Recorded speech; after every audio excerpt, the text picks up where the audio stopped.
We're going to look at your values and your voice. Now, why would we start with this? This is because everything you're going to produce and the way you're going to conduct yourself on LinkedIn is all going to come down to who you are and who you show up as. So when I'm talking about values, I'm actually asking who you are. What are your limitations? What are the things that are important to you? What are the things that make you want to be the person you want to turn up to social media and other places in your life as? Because it takes a lot of energy to pretend to be someone else. It is exhausting.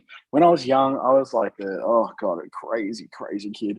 I used to just pretend to be everyone else. I did not want to be myself. I don't know what was so wrong with who I was, but I was obsessed with being other people, to be someone better than I was. Now, the good side of that is it means I was always striving to be better. The bad side of that is that no one ever truly knew who I was, because I was an actor. I was constantly acting. And someone called me out in high school and saying, man, you're a phony. And at the time, I definitely was a phony.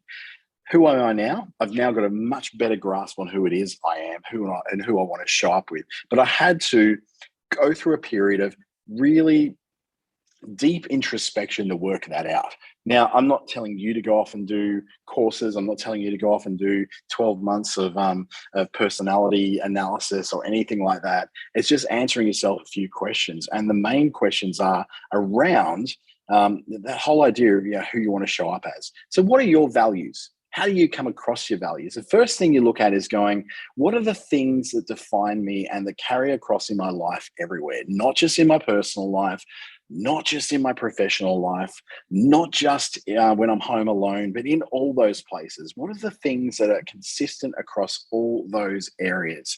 And there could be lists of them. Like, this is some of them. You might be someone who's into self-sufficiency. That's a value that's very deep and important to you. It could be about, everything comes from the heart and it has to be love first. You may be someone who carries at the core of her values on International Women's Day that it's women's empowerment or saving the world, teaching others how to be more successful, working with Indigenous businesses, wisdom, peace, collaboration, wealth, disruption, individualism, conservatism.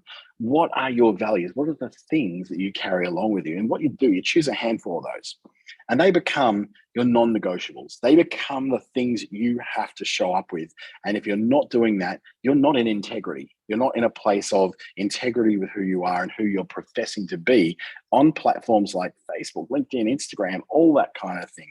If all you're producing is a highlight reel of your life, and you're not, say this, for instance, one of your values you want to carry from you is the idea of slowing down, and all you're doing is constantly producing videos that are all about the hustle and the deal and the art of the deal and the Learjets and the Lamborghinis and all that, or then slowing down, being love first, saving the world, being someone who's got some wisdom and peace around them.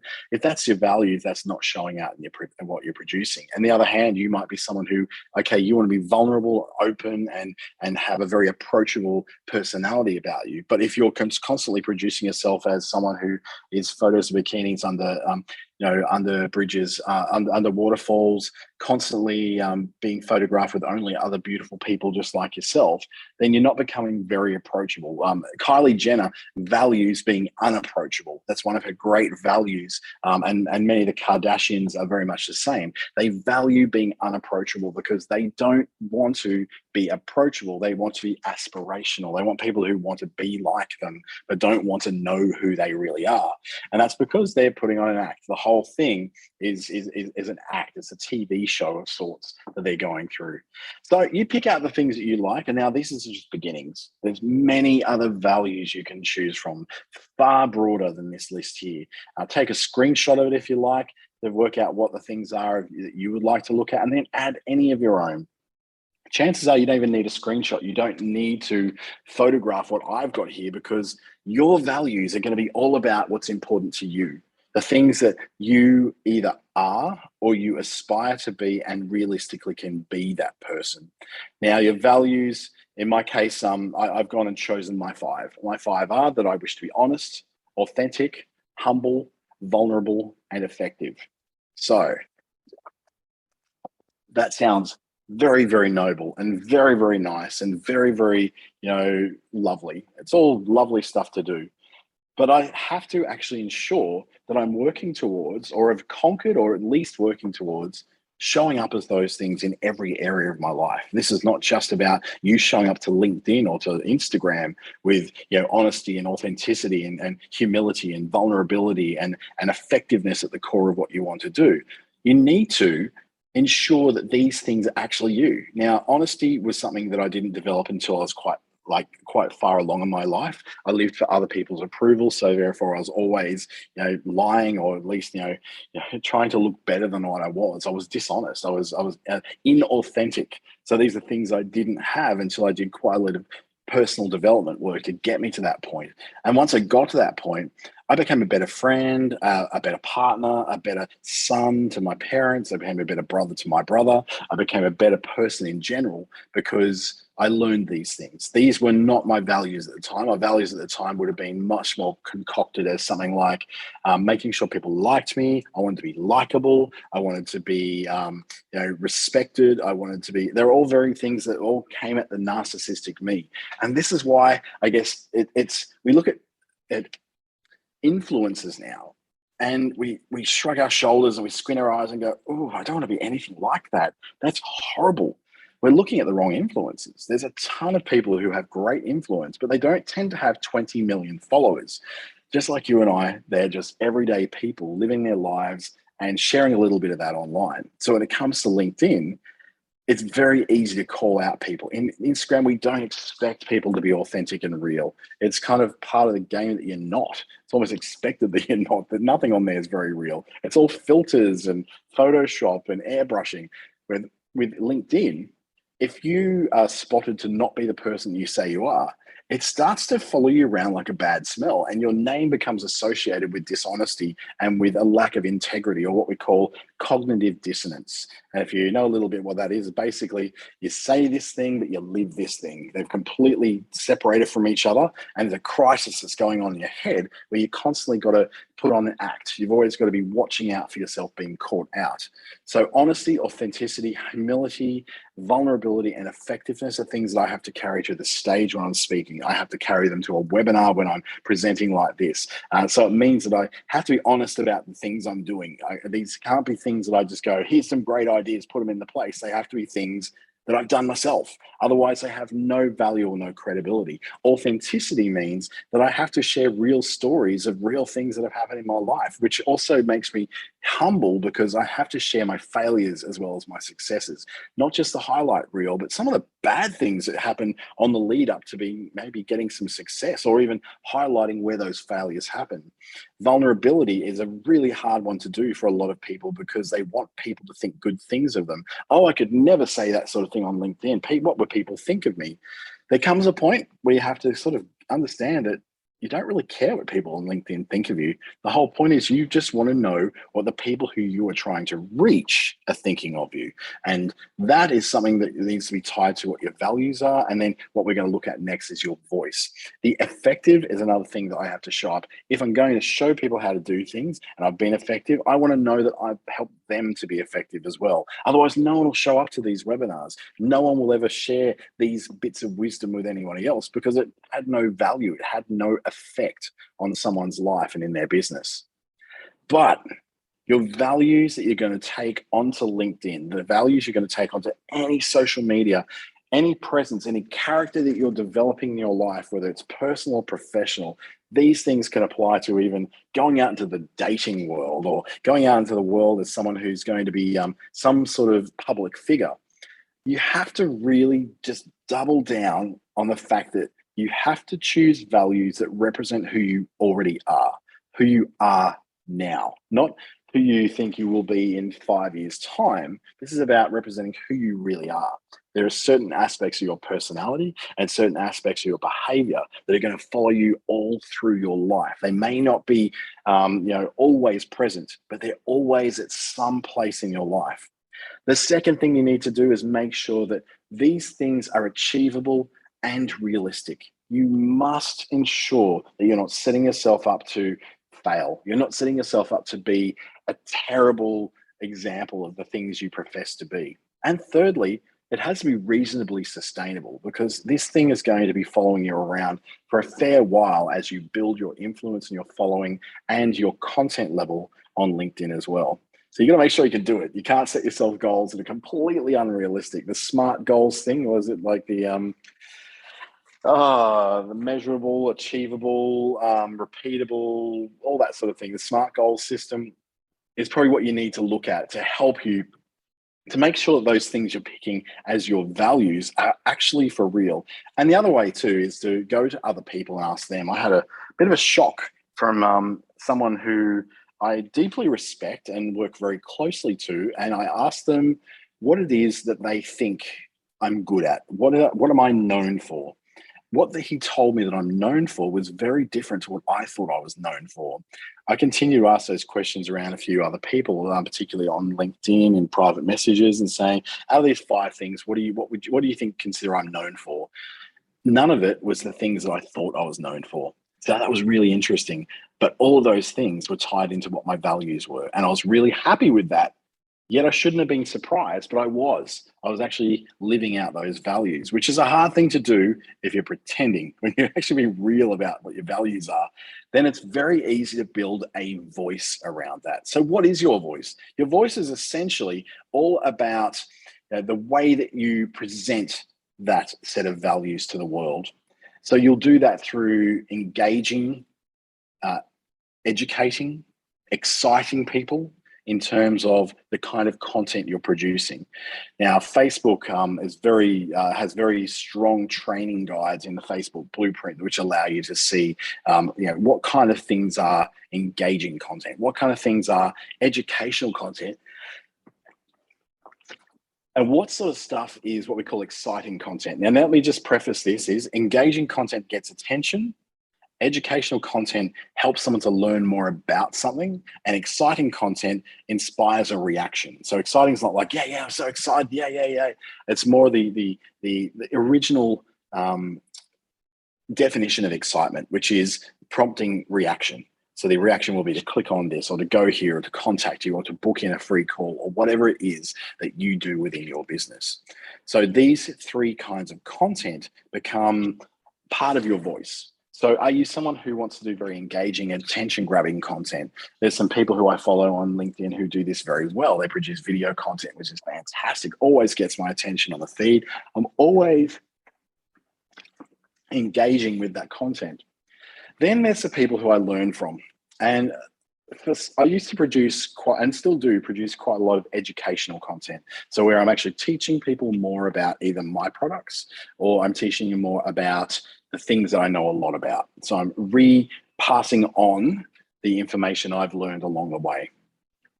The exciting content then is kind of like where you're willing to ask for something. So you may have been and got the attention, so people are now aware of you. You've been able to educate them further about either your products and services, or an area that you may have a lot of expertise in. And then finally, when you land on the excite, you're then saying, okay, here's something you can do about this stuff I've been telling you about. I've engaged you, you've got the attention, you've got your brain tickled, your eyes tickled, all those things that made you have some kind of reaction to my content. Now I teach you a bit more about that. Finally, here's something more you can do.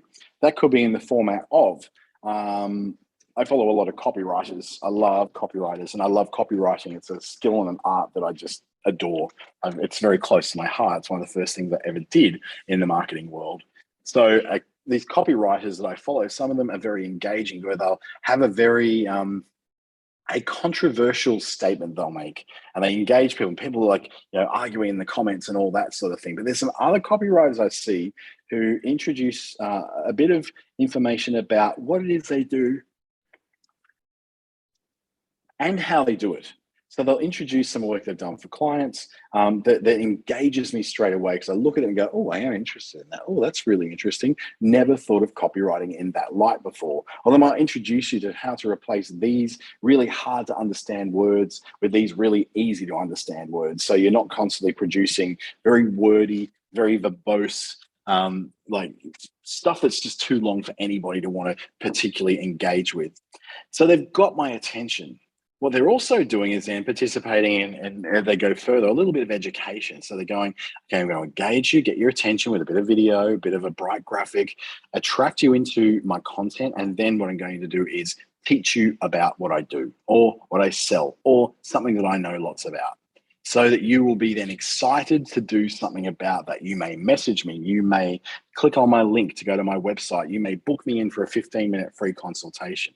Engage, educate, excite. Those are the three core kinds of content that your voice is going to come across in. But the problem is, though, if you don't know what your voice is, how do you properly engage, educate, and excite? You don't actually have to do all three of those things. You may be someone who's all about the promotion, throwing out the promos and the sales calls and the sales links and all that. Or you could be a person who's really all about the attention and getting the likes and the shares and the comments and the follows. Or you could be someone who really enjoys educating people, bringing new information to people they may not have in the first place. So, how does your voice form around this? Your voice is going to be in a variety of different ways. It could be on a different scale, say as formal or casual. You could be someone who feels like they need to be very professional, very formal, quite stern and very informative and educational. Or you could be down the other casual end, which is more about casual, approachability, friendly, light and breezy, entertaining, down that end of it all. Now, you could be like me, all over the joint. So I consider myself to be highly casual in my presentation, very friendly and approachable in my presentation, although it's changed a little bit lately. I've become probably a little less friendly and a bit more professional in some sense, where I've become slightly more stern as well. I used to be very light and breezy and very, very nice and very approachable. And my content has taken more of a turn lately to get a little bit more stern, because what I want to do is inspire people to be better and do better when it comes to social media, starting up businesses and building websites, all the things they will do that are in my area of influence and expertise. And then we've got the informative and entertaining, where I've actually gone from trying to be Mr. Joker to being a lot more informative. Now, that depends on the network I'm on. On Facebook, I'm all about entertaining. I'm not about informative at all. On Facebook, I'm all about the light and not about the stern. I'm very friendly and not very professional. I'm very casual, not very formal. LinkedIn, it sort of shifts a little bit more to the left, not because it's the professional business network, but because I have different goals out of LinkedIn. My goals on Facebook are to be liked, to be, let people know in my life who live far away from me that I'm okay. I'm still me. I'm still that goofy idiot guy who they knew when we were all younger and had more hair. All that stuff I want to produce on Facebook. LinkedIn is definitely a place where I'm looking for clients. I'm looking for influence. I'm looking for clients. I'm looking to attract a higher rate for the things I do. And to do that, I've got to display some expertise. I've got to display maybe a little bit of fame. It sounds a bit self-indulgent to say fame, but hell, I don't mind being better known on LinkedIn. That sounds like a bit of fun to me. I like the idea of people consuming my content and enjoying it. So for me to go a little bit less casual, a little bit less friendly, a little bit more stern, a little bit more informative rather than entertaining suits my values to get across the things I want to do. So you look at your values, you look at how your voice is going to be. Now, bear in mind, none of this is wrong. You could be completely over to the left or completely over to the right, and it wouldn't make a difference. It depends on your values, what you want to achieve, what your goals and objectives are. If you are looking to grow an audience and grow influence and grow authority and credibility in your space, then at some point you're going to veer away from the casual, the friendly, the light, and the entertaining, and start delivering something that's got a bit more punch to it, a little bit more, a little bit less jab and a bit more right hook. I like my left hook, the other way around. Jab, jab, jab, right hook. That's a very Gary Vaynerchuk statement, where it's basically saying you give a little, you give a little, you give a little, then you take a whole lot back. And that will depend on what your objectives are for being on LinkedIn. If you're getting on LinkedIn to get clients, then you will be lovely and approachable, but you also want to make sure there's a professional distance with you, not because you want to be a snob, but because you cannot serve and help everybody, because you need to make money.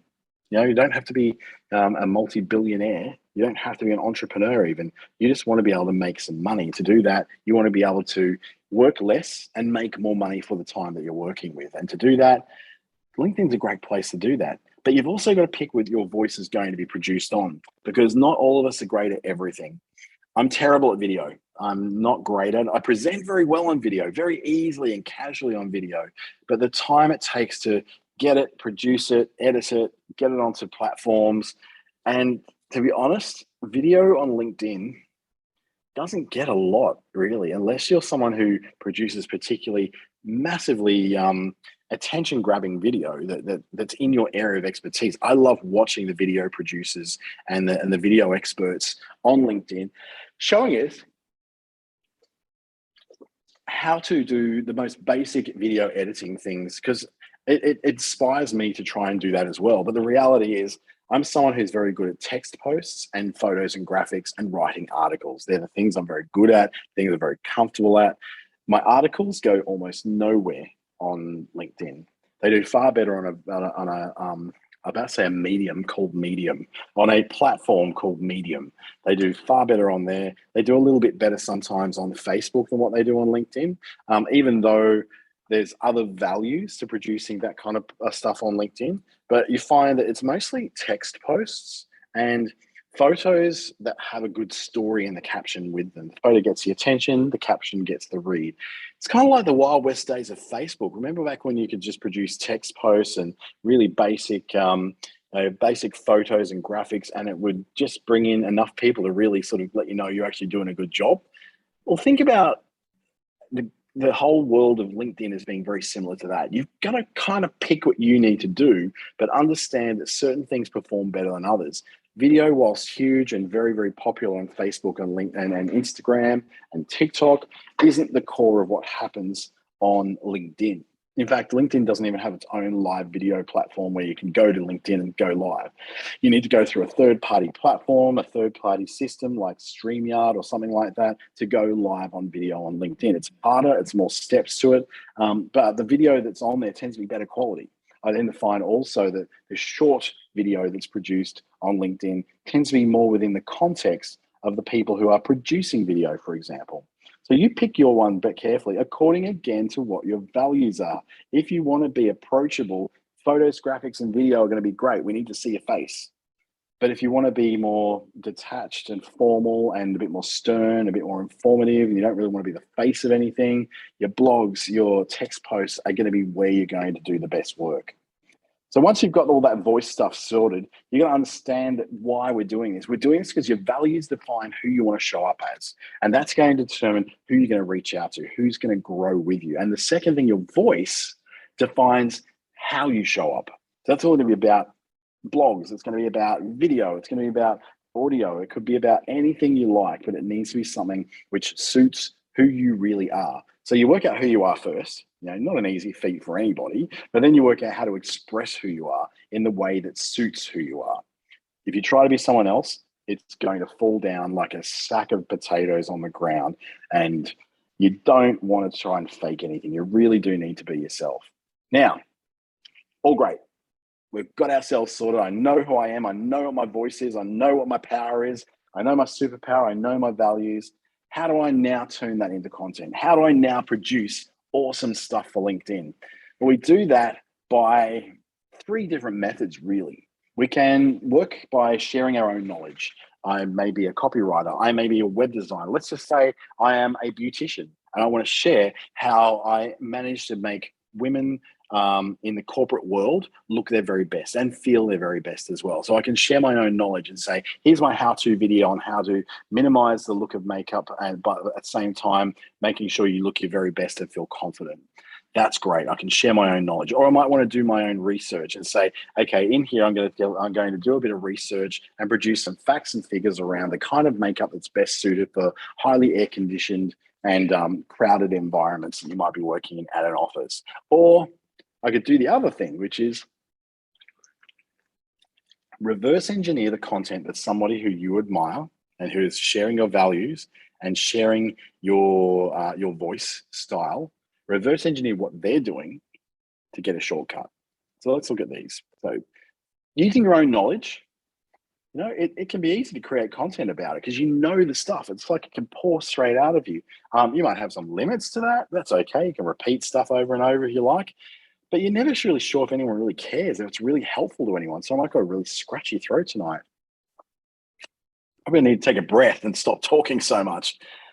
These posts, from our own knowledge, they can tend to be a little wordy. They can tend to be a little self-indulgent. We can tend to get a little bit, oh, let me tell you more about me so you can understand more about me and you can buy more things from me. And that stuff can be a little bit, inside my head. If I was given my way, I would tend to spend all my time talking about my knowledge of Star Trek and Star Wars.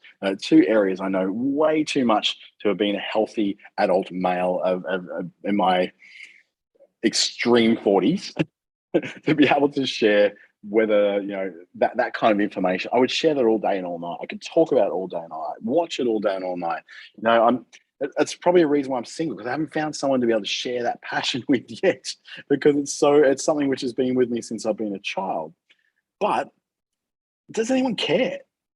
It'll be really wordy and full of jargon that no one will understand. And it's probably going to be a little self-indulgent, because when we're talking about Star Trek and Star Wars all day, I don't think that's appropriate for LinkedIn. So coming from my own level of knowledge, I might not be actually producing anything that anyone actually cares about. So if I go off to then go and do some research in an area that I know a bit about, but I want to be able to profess to know a little bit more about that, this kind of stuff that you produce can be quite original. It can be quite valuable. You're producing stats and figures and producing, perhaps peer-reviewed journals and all sorts of articles that are going to produce a lot of very, very solid, well-researched information, but it can be very long-winded. Remember, we're on social media. Not really the place we know for research, not really a place that's well known for people who have patience. Definitely not the place where people are known to read long articles. It's probably going to be really wordy because it's research and and you're very excited about the topic and you're tending to want to share that excitement with everybody else. But it also needs to be relevant to your audience. Like I said, with the Star Wars and Star Trek stuff, I can produce tons of content on that. Oh my God, it'd be so much fun if I had the time to do all that. I'd love to do it, but it's irrelevant to the audience. If I looked at the Ikigai, which is Ikigai, which is a Japanese method of kind of finding your center, the thing that your life's meaning is going to be about. It's about further than just. It's definitely not a work in your passion thing. That's the complete opposite of what it is. It's a way of sorting out the things that are important to you in your life. Now, whilst I can look at that and go, yes, I'm passionate about it. Yes, I know a lot about it. Does the world need it? Probably not. Am I going to get paid for it? Absolutely not. Unless I become a very famous YouTuber who gets paid for producing YouTube content in that area. I love it, but I don't think I love it that much that I want to turn it into a job or to a full-time vocation. So that one probably won't be it, but I can look at the things that are inspired by that. And I'll show you a bit of the Ikigai thing as we look into the reverse engineering stuff. Now, the reverse engineering stuff, it's where you're taking already proven topics of interest that people are interested in, about the stuff you know about. It's an already proven style of delivery. It's a voice that's similar to yours. It's already familiar to the audience because you see stuff like this on LinkedIn quite often in a style that's very easy to consume and very easy to get hold of. And it takes way less time than the research stuff, and probably a lot less time than it take you to write down all your thoughts and feelings on a subject in an article on LinkedIn. So reverse engineering is what we're going to really narrow down on in this last half an hour, is to look at how we can reverse engineer LinkedIn and make it ours, make it so much more valuable to us. First of all, what I want you to do is look in your LinkedIn at some stage in the next few days and find someone who you really admire, who has a large following, whose similar values and voice is very, very, very much aligned with yours. What you're looking for is someone who's a little bit like you. They could be from another country, but they tend to be probably from a similar industry, although they don't have to be. They don't have to be in the same industry at all, in fact. You just need to find someone who's got a large following and lots of engagement. You'll see that as people you follow, perhaps not necessarily connections, who has a similar set of values and a similar voice that you want to follow. You could be a fan of Brene Brown and go, yes, I want to know what she's doing. You could be a fan of one of my favorite locals here, Nicole Brown, who is someone I follow quite a lot, and I love the way she presents things. She just blurts it out, and it just all goes out there. And I love it. I love that about her. But it could be someone like Simon Sinek, where everything sounds like it's being spoken by Yoda from Star Wars. It's very full of riddles and word games and wordplay, and it's very clever, and it's all very simplified. It's taking all these complex problems in the world and turning it into simple solutions because they're delivered by a guy with a very posh accent in a very clear manner. He knows how to speak. He knows how to engage with his audience.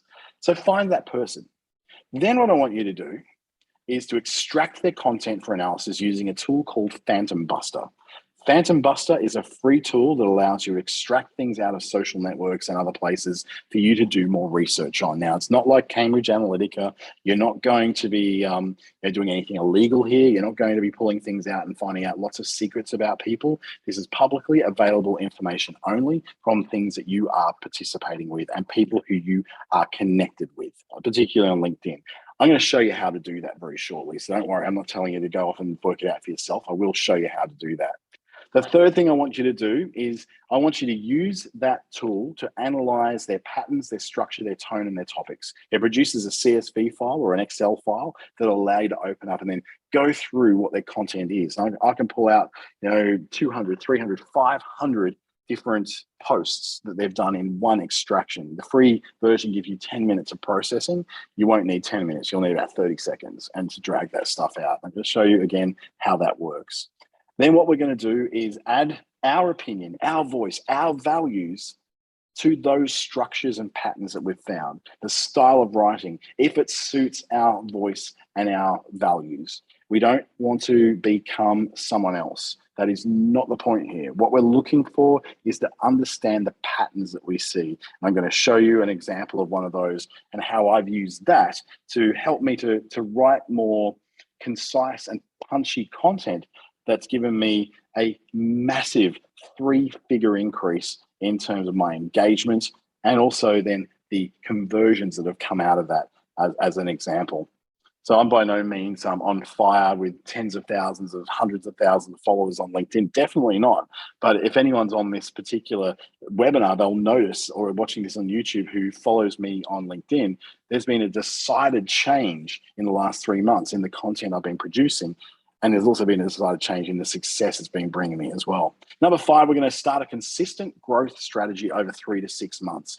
That will make sense in a second. What we want to do is do the 2 great grand things of LinkedIn to make it work better for us. The first one is to grow your following. The second one, produce compelling content. So when that following gets to you, they see great stuff. They've got a reason to keep engaging with you and to keep doing stuff with you. So why do we bother doing all this? Why should you bother turning around and creating content as a way of growing your audience on LinkedIn? Simply because 70% of LinkedIn is pretty much lurkers, people who are just on there, just reading, looking for jobs, seeing what someone's up to. They don't really engage much on the platform, but they're around. That's about 70% of people on there. They don't really do a lot on there. They may accept connection requests, and that's really about it. Then you've got a further 20, probably about 24% who are the consumers of content. So they go there, they're reading articles, they're reading things, they're engaging with content, they're participating. They're consumers of the content that us creators are producing, but they are not creators themselves. The creators on LinkedIn comprise about 6% of all people on the platform. Now you compare that with Facebook, it's more like 76% of people are creators and the rest are just the ones pulling out, all that other stuff. But this is where that 6%, this is where you are going to be as far as the creators of this sort of stuff. Now, you think about it, 750 million to 1 billion people on this platform. 70% of those people are not really adding much value to it. Then another 24% at the moment are interacting quite a lot with it. Obviously, your audience is going to be comprised of that 24%, but really good content starts to pull in the people who are lurking and just checking on there every so often as well. And the reason why you want to be a content creator on LinkedIn is because if only 6% of people on there are doing all the content creation, that means your stuff can go a long way. You can go from 1 or 2 people having seen what you've done and reacted to it to thousands. It can grow really, really quickly. And over, since probably December, I probably had close to 500,000 engagements with my stuff. That's crazy. 500,000 people seeing and engaging my stuff. When I started, I was lucky to get maybe 30 people to ever see anything I did. And on top of that, to engage with it, probably about two at the most. I just did not have a following to be really boasting about. But it took me creating daily content, responding to comments, and commenting on strategic profiles. Let's break that down. Daily content is all about this sort of stuff. Producing content that inspires people to not just see it, but comment on it, like it, hate it, whatever. It doesn't have to be always liked. This particular article I did actually got the ire of a couple of people in the comments, and I had to answer them back and say, yeah, well, this is the principle, not really.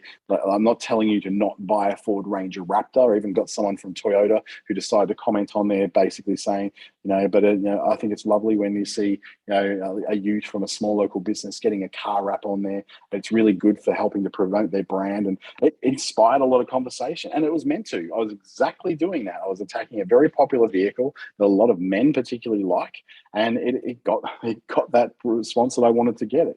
So it may have only had 40 people responding, 26 comments, but it reached close to 3,000 people. That's great. That's what I want. I want more of those kind of things. Little things like this where it's just one statement, got no comments, but reached 504 people.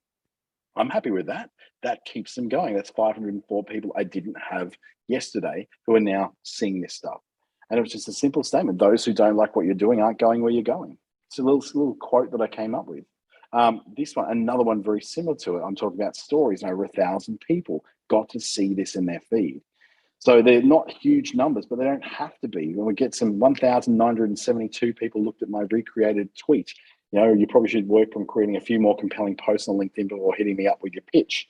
I came up with a term called pitch slapped.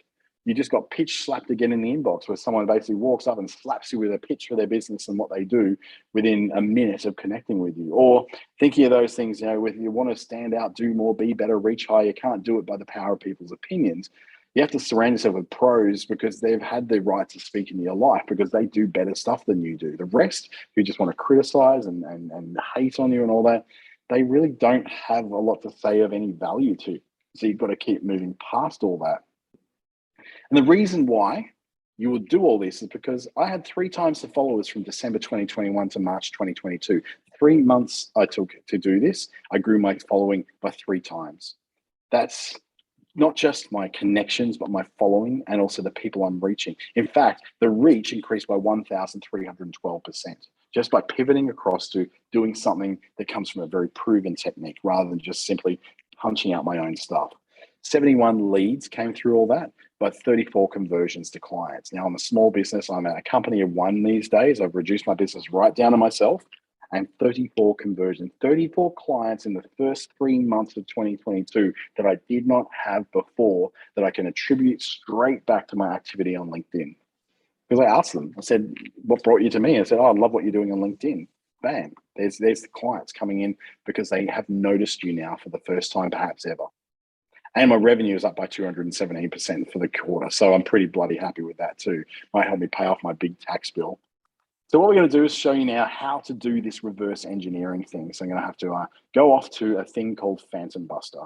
Now, the first thing I'm going to do is let's go back and unshare this screen.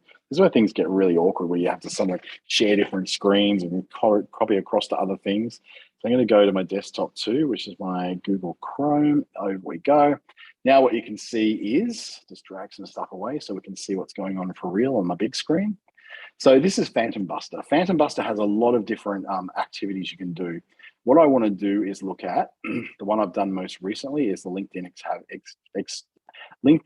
Activities Extractor. Now what this is going to be doing is pulling out activity from LinkedIn from people that I'm looking for. This is one I dragged out for a particular person that I wanted to drag out all of their 430 posts that they had. Now let's go back in here. I'll go into LinkedIn. I'll set up a new one.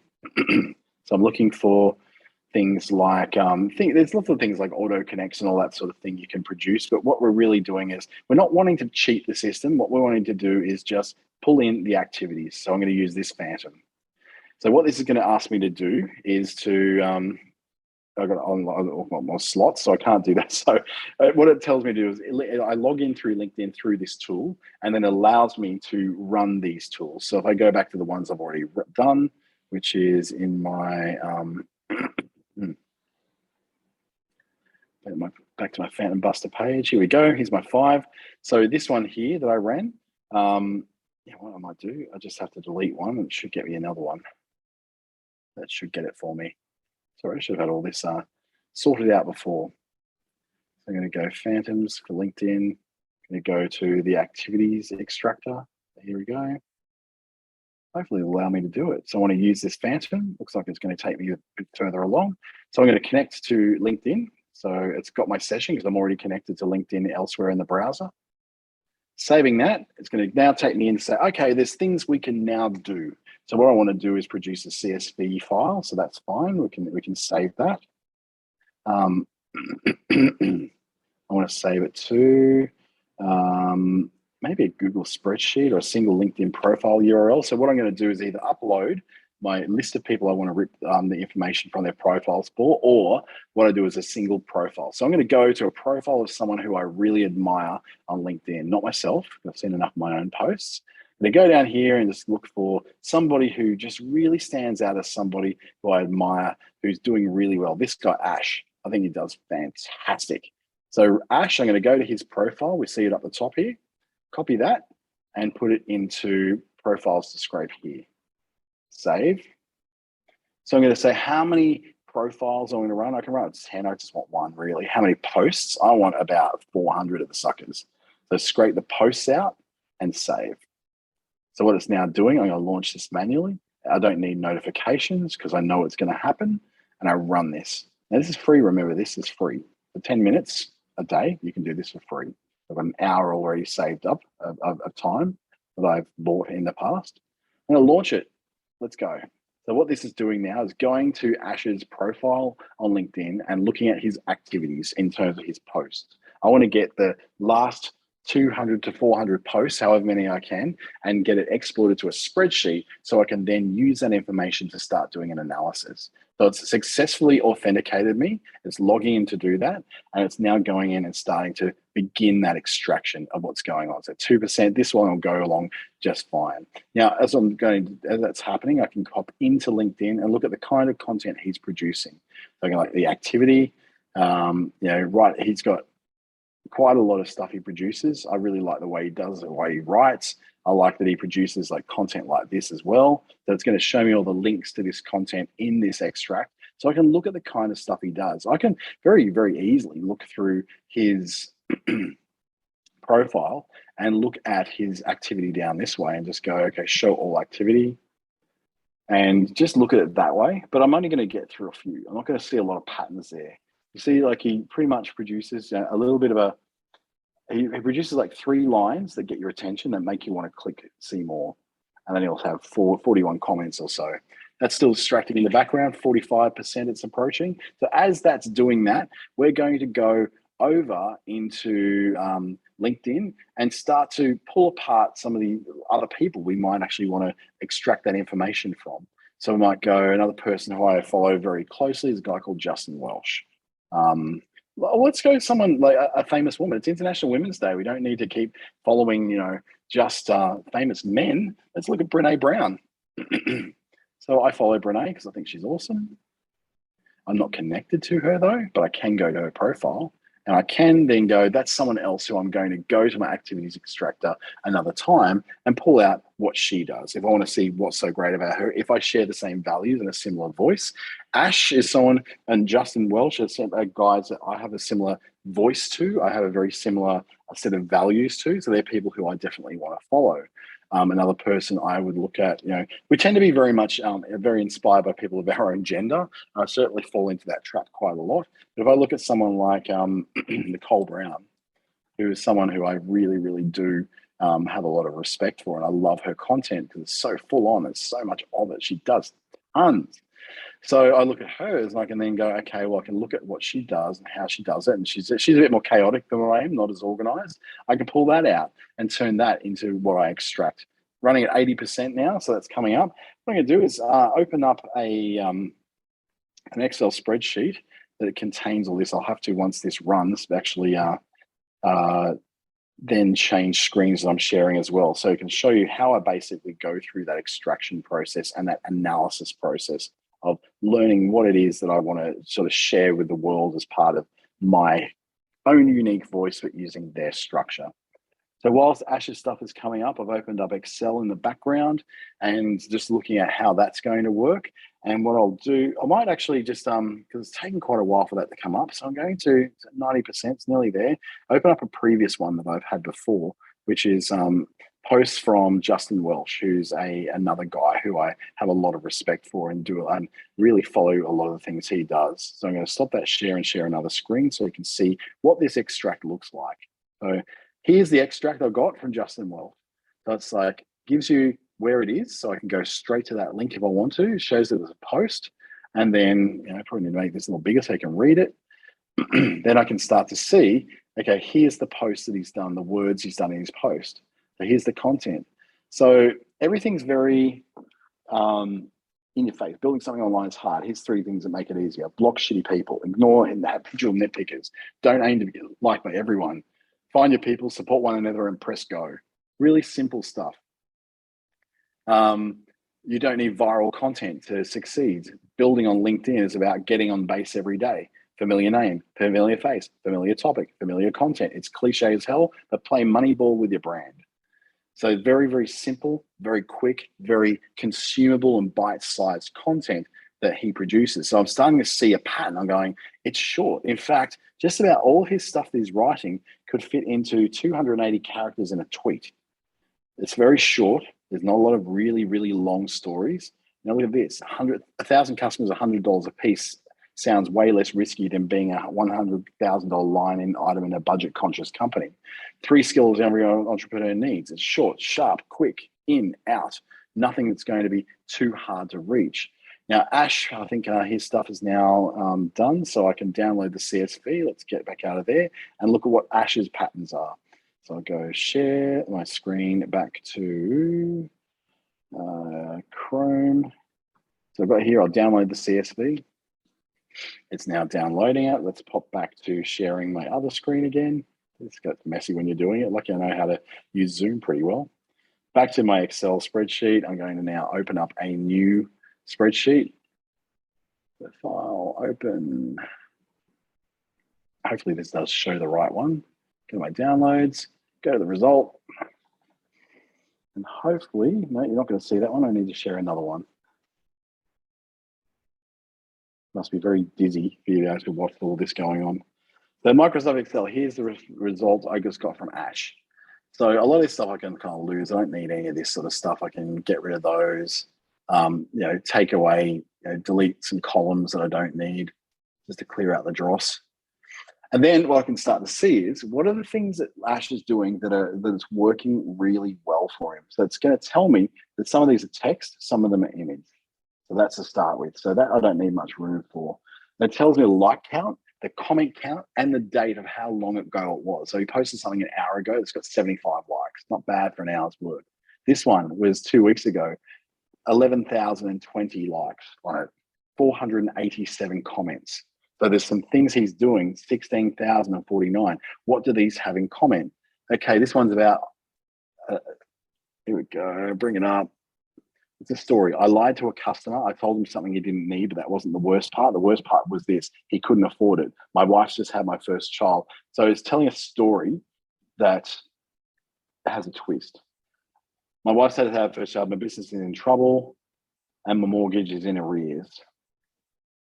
He confessed, paused, looked me in the eyes, and to my surprise, he said, but I'm going to... So there's a long post. Come on, expand, buddy. Won't let me expand anymore. No, back on the wrong one. So it's basically a story that had a twist. His story had a twist that it was all about that the fact that he didn't actually do that thing. He didn't actually tell that story at all. It didn't exist. It was a fake story. And that got him 11,020 likes and 470, 487 comments. So it was the storytelling. Now I find it at 1609, if I go down here, the one we had 16,000, the color, this is where he got vulnerable. This is why I like this guy. He got vulnerable. The color of my skin started to change 2 years ago. I began to hide. No camera on video, calls, no face-to-face networking anymore. And this had a massive impact on my business because I was unable to fully be myself. So he has vitiligo. Basically, he's a black man whose skin started to go white. He's usually a quiet but confident person, but suddenly the vitiligo exacerbated all the insecurities he possibly ever had. By sharing a story, he got 11,000 likes. By sharing a story that's deeply personal about himself, 16,000 likes and 771 comments. So you start to see that where those values come, that's where he's coming from, telling a story that's intensely personal, but had a link to his business. Now, we look down a few more of these. Now, he doesn't always do well. He had 81 people here, but 16,000 here. It doesn't always going to deliver that 16,000. In fact, if I go down the list, he's probably hovering around like anywhere in maybe 93, 33, up to 1,000. Now, 1,413 here, which was another story, was used about storytelling, which he's very much a fan of. So not everything you're going to do is going to hit the jackpot. Now, he's got things down here that barely reached anybody. They can go there, 31 people. Now, that was a video. That shows me that video does nothing on LinkedIn. These text posts are doing far better. The post that we were talking about where, he was doing so much better, text post, 1,413, text post. We go up to, the big ones. So the 1,078 was an image. So that wasn't, it still wasn't video. So you don't have to reduce all this amazing video to get the big numbers. 998 text. 16,049 is just an image. There's no video in that as well. He had a story that he told with an image of himself showing that he has his skin changing color. So all these things allow you to to look at the patterns basically you're looking for. And this is where I found my inspiration. I found people who had voices similar to what I did, values that seemed to align with mine. They had that humility. They weren't afraid to show their failures. Those sort of values, those kind of ethics, I think that are so important today to be able to share in a world where we're encouraged to hustle and bustle and only show our successes and only ever do the things that people seem to think are incredible and wonderful and turn us into superstars. But sometimes that little bit of I guess, the ability to share a bit of yourself, to share your values, to share who it is you actually are, can really connect with people. And it helps people to understand that you don't always have to be the best, the biggest, the brightest, the fastest, the most spectacular in order to, number one, grow a following, and number two, turn that following into something monetizable, into actual clients.